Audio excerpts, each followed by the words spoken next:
नरेंद्र मोदी को घेरने के लिए विरोधी नए नए प्रयोग कर रहे हैं। आज लोकसभा में स्पीकर ओम बिरला के खिलाफ अविश्वास प्रस्ताव पर चर्चा के दौरान सत्ता पक्ष और विपक्षी नेताओं में तीखी बहस देखने को मिली।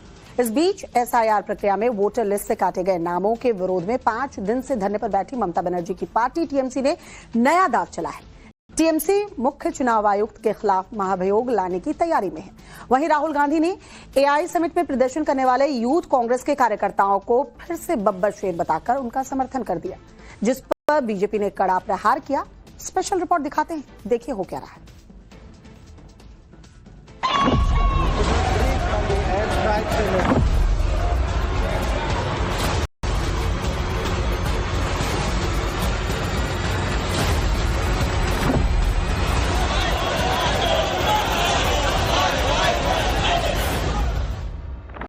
संविधान को बचाने के लिए और भारत के लोगों का विश्वास प्रजातंत्र में कायम रखे, इस कारण से हम आज ये अविश्वास प्रस्ताव ला रहे हैं। 50 से ज्यादा सांसद विपक्ष दल के लोग मुझसे मिले हैं और कहा है कि हम ओम बिरला जी के खिलाफ अविश्वास प्रस्ताव में हम सहमत नहीं है। एलओपी को उन्होंने नहीं बोलने दिया, नहीं दिया उस दिन एलओपी को नहीं बोलने दिया मोशन ऑफ थैंक्स में सर। वो मगर ऐसा इरिस्पॉन्सिबल विरोध पक्ष भी कभी नहीं आया। एक ही व्यक्ति है इस देश में जो इन 12 सालों में इनके सामने झुका नहीं है, वो नेता प्रतिपक्ष। क्या फैसला तय हुआ कि मूव करेंगे राज्यसभा से कोई इम्पीचमेंट नोटिस। सरकार की तरफ से मोदी विरोध में विश्वास और अविश्वास पर सियासी वार पलटवार जोरदार। दिल्ली में बंगाल तक नॉन-स्टॉप सियासी तकरार। विदेश मंत्री जी का नाउ फॉरेन मिनिस्टर ही। विरोधी पार्टियों को ना तो नरेंद्र मोदी सरकार पर विश्वास है, ना लोकसभा अध्यक्ष पर, ना किसी संवैधानिक संस्थान पर। वो भी तब जब देश की संसद में लोकसभा स्पीकर के खिलाफ लाए गए अविश्वास प्रस्ताव पर चर्चा हो रही है। लोकसभा में स्पीकर के खिलाफ लाए गए अविश्वास प्रस्ताव पर चर्चा के दौरान विपक्ष ने हंगामा मचाया। अविश्वास प्रस्ताव का नोटिस आते ही स्पीकर ओम बिरला ने साफ किया था कि वो जब तक इस मसले पर चर्चा नहीं हो जाती, चेयर पर नहीं बैठेंगे। आज इस पर लोकसभा में चर्चा शुरू हुई तो विपक्ष ने डिप्टी स्पीकर का मुद्दा उठाया और कहा कि विपक्ष के 200 सांसद होने के बावजूद यहां डिप्टी स्पीकर नहीं है। देश को पता चलना चाहिए कि सदन कैसे चल रही है। देश को पता चलना चाहिए, देश को पता चलना चाहिए कि सदन कैसे चल रहा है। इस सदन के अंदर सर ये माइक भी अब एक अस्त्र बन गया है। ये माइक भी एक अस्त्र है, ये बिल्कुल, ये माइक भी एक अस्त्र है। जिस अस्त्र को यहाँ पे सुविधा के रूप से सत्ता पक्ष को दिया जाता है और विपक्ष को विशेष रूप से एलओपी को उनके अपना बोलने के लिए ये माइक उनको नहीं मिलता, ये माइक नहीं मिलता। व्यक्तिगत रूप से ओम बिरला जी पर हम आक्रमण नहीं करना चाहते हैं। ये हाउस के डिग्निटी को बचाने के लिए, संविधान को बचाने के लिए और भारत के लोगों का विश्वास प्रजातंत्र में कायम रखे, इस कारण से हम आज ये अविश्वास प्रस्ताव ला रहे हैं। मैं ये पूछना चाहता हूं कि स्पीकर ने एक पैनल ऑफ चेयरपर्सन बनाया, तो पैनल में कई चेयरपर्सन है। इस पैनल में कौन से चेयरपर्सन चेयर पर बैठेंगे, ये कैसे डिसाइड हुआ? ये कैसे डिसाइड हुआ सर? ये किसने डिसाइड किया सर? कांग्रेस ही नहीं, असदुद्दीन ओवैसी ने भी नियमों का हवाला देकर इस पर आपत्ति जताई। असदुद्दीन ओवैसी ने मांग की कि बहस शुरू करने से पहले सदन की सहमति से तय किया जाए कि कार्रवाई की अध्यक्षता कौन करेगा। विपक्ष के आरोप, खासकर कांग्रेस पर पलटवार गृह मंत्री अमित शाह ने किया। प्रिसाइड शब्द प्रयोग जो किया गया है संविधान के अंदर, वो हाउस को प्रिसाइड करने के लिए किया गया है। ऑफिस समाप्त नहीं हो जाती, नहीं हुआ वही हाउस जब मतलब सदन जब चुनाव में जाता है तब भी स्पीकर का ऑफिस चालू रहता है। ये पद खाली नहीं रह सकता। ये जो गलत इंटरप्रिटेशन करे, एक सीमित उद्देश्य के लिए ही मैं खड़ा हूँ। अविश्वास प्रस्ताव पर चर्चा के दौरान केंद्रीय मंत्री किरण रिजिजू ने जवाहरलाल नेहरू और राजीव गांधी को कोट करते हुए विपक्ष पर सवाल उठाए। रिजिजू ने कहा कि 50 से ज्यादा विपक्ष के सांसद इस अविश्वास प्रस्ताव से सहमत नहीं है। मुझे मालूम है कई सदस्य ऐसे हैं, चाहे कांग्रेस के भी हो, चाहे बीच में बैठने वाला हो, कहीं ना कहीं मन से दुखी है। और मैं तो छोटे राजनीति नहीं करना चाहता हूं, लेकिन कम से कम 50 से ज्यादा सांसद विपक्षी दल के लोग मुझसे मिले हैं और कहा है कि हम ओम बिरला जी के खिलाफ अविश्वास प्रस्ताव में हम सहमत नहीं है, लेकिन हम राजनीति से मजबूर हैं। कांग्रेस ने जो जिद पकड़ा है हम लोग मजबूरी से कर रहे हैं। किरण रिजिजू ने शायर मुश्तर खैराबादी की कुछ लाइनों को दोहराया। वो लाइनें जो मुगल शासक बहादुर शाह जफर के संदर्भ में कही गई थी और इसी के बहाने राहुल गांधी पर करारा हमला बोला। मुश्तर खैराबादी का ये बहुत प्रसिद्ध लाइन है, जो मुगल का आखिरी रूलर, मुगल का जो लास्ट रूलर है बहादुर शाह जफर के बारे में, उस संदर्भ में कहा गया है, ना किसी की आंख का नूर है, ना किसी के दिल का करार है, जो किसी के काम ना आ सके मैं वो एक मुश्त गुबार हूँ। ना तो मैं किसी का हबीब हूँ, ना तो मैं किसी का रकीब हूँ, जो बिगड़ गया वो नसीब हूँ, जो उजड़ गया वो दयार हूँ। ये आपका नेता का प्रतीक। इस बीच राहुल गांधी के सपोर्ट में बहन प्रियंका गांधी वाड्रा उतरी और कहा कि राहुल गांधी सच बोलते हैं, जिसे सरकार पचा नहीं पा रही है। इनकी आलोचना ये दिन रात करते हैं नेहरू जी की। आज उन्होंने नेहरू जी का कोट अपने पक्ष में कोट दे दिया। आज नेहरू जी का अचानक आदर करने लग गए। अचानक ये कह दिया कि सबसे बड़े लोकतंत्र को सबसे मजबूत करने वाले नेहरू जी ही हैं, जिन्होंने ऐसा भाषण दिया था सदन में। एक ही व्यक्ति है इस देश में जो इन 12 सालों में इनके सामने झुका नहीं है, वो नेता प्रतिपक्ष। और वो नेता प्रतिपक्ष क्योंकि इस सदन में खड़े होके सच बोल देते हैं, बेझिझक बोल देते हैं। धन्यवाद मैडम, धन्यवाद। आप अपनी बात रखिए। इनसे सर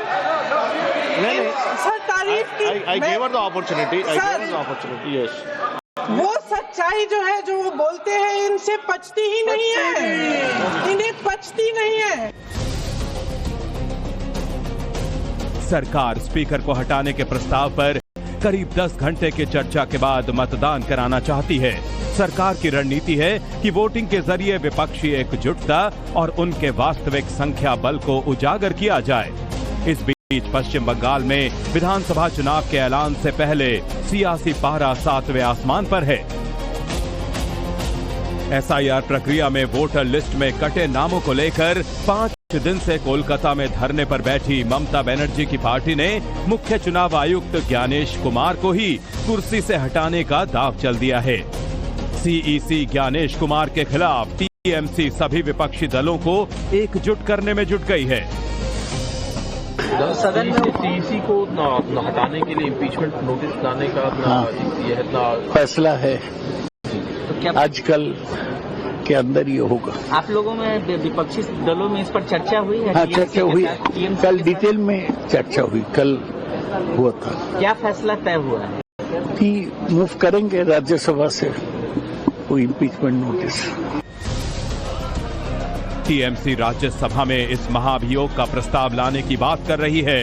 दरअसल चुनाव आयोग और पश्चिम बंगाल सरकार की तनातनी से इस मामले ने तूल पकड़ा है। ममता बनर्जी लगातार चुनाव आयोग की नीयत पर सवाल उठा रही हैं। चुनावों की तैयारियों को लेकर ज्ञानेश कुमार 3 दिन पश्चिम बंगाल के दौरे पर रहे, जहां टीएमसी का विरोध उन्हें लगातार झेलना पड़ा। ज्ञानेश कुमार दक्षिणेश्वर काली मंदिर गए तो वहां भीड़ ने गो बैक के नारे लगाए और काले झंडे दिखाए। इससे पहले कालीघाट मंदिर में दर्शन करने और एयरपोर्ट के बाहर लोगों ने काले झंडे दिखाए थे। इस बीच मुख्य चुनाव आयुक्त ने दावा किया है कि वो पश्चिम बंगाल में निष्पक्ष चुनाव कराएंगे। किसी भी वोटर को या चुनावी अधिकारी को डराया या धमकाया नहीं जाएगा और जो भी इस प्रक्रिया में संलिप्त पाया जाएगा उसके खिलाफ सख्त से सख्त कार्रवाई चुनाव आयोग करेगा। जहां तक कुछ राजनीतिक नेताओं के बयानों की बात है, चुनाव आयोग हर राजनीतिक स्टेटमेंट का जवाब नहीं देता। चुनाव आयोग संविधान से चलता है, कानून से चलता है और राजनीतिक बयानबाजी से बचता है। ममता बनर्जी का आरोप है कि एसआईआर में पश्चिम बंगाल से लगभग 63 लाख वोटरों के नाम हटाए गए हैं, जो कुल वोटर्स के करीब 8% होते हैं। ममता का यह भी आरोप है कि जिनके नाम काटे गए हैं उनमें तमाम लोग जीवित हैं और वो दलित, आदिवासी, मुस्लिम और बंगाली भाषी हैं।